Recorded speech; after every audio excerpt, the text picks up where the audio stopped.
And one of the first assemblies I ever sat in the old Bishop Chartrand gym, in Joe's first year as our principal, and he told this crowd of students and faculty and staff gathered that we will be the finest high school in the state of Indiana. And as I said, at that time, we had been hemorrhaging enrollment, but things had not been going well. I think it's safe to say it was a little bit of a sinking ship. And so for this guy to stand up in front of everybody and say, we're going to be the best high school in the state, I kind of shook my head and said, this guy's insane, this guy's crazy. He's a man that takes visions and dreams and makes them all possible. He had all of these dreams about these beautiful grounds. He started to make that dream come true. He had great vision, great man, very visionary, and he saw what this school could become. It's an immeasurable impact in the world that just two people can have together and a marriage can have together. I don't think any of us are smart enough to do something really well that God had made us to do and created us to do and give us the gifts to do it with. And so I always felt like I'm doing this and God's called me to do it. God's going to be there with me and with our community as the job's being done. And it's that simple. That was always very satisfying to me. I don't know if you get more satisfying than knowing that you're doing what it is that God's asked you to do. He was good at surrounding himself with good team members and good board members, and he grew it.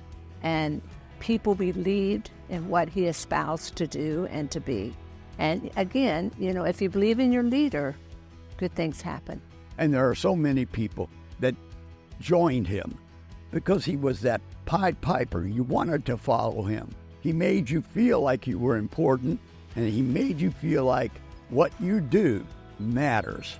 And again, as I say, a great man always has a great woman behind him, and that was Diane.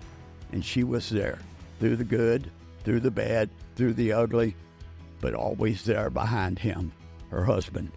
It was a beautiful sacrifice and how they laid their lives down for each other, and then also how they laid their lives down for all of our siblings, and then also the Roncalli community.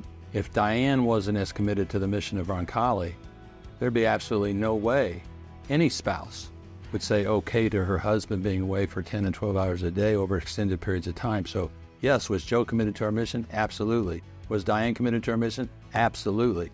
I think it was just faith, and I knew that God had given him gifts.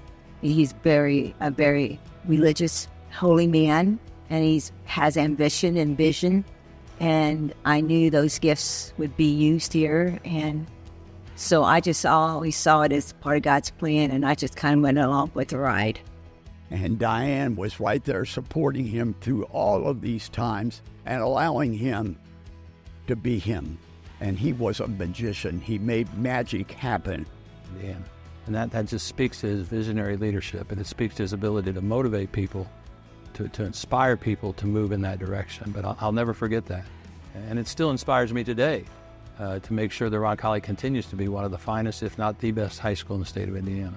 As I reflect on their impact on the Roncalli community, I think about the thousands of students who have had their lives changed here at Roncalli during my dad's tenure, but my mom's support of my dad here. And that, you can't really quantify that. The thousands of lives have changed and gone on to change thousands of other lives and their children. And so again, it's a thing that I think we'll only be able to recognize the full extent of it when everyone's in heaven together.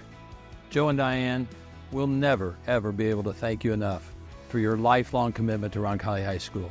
Just the contributions you made in terms of time, talent, treasure, and just dedicated commitment to Roncalli High School.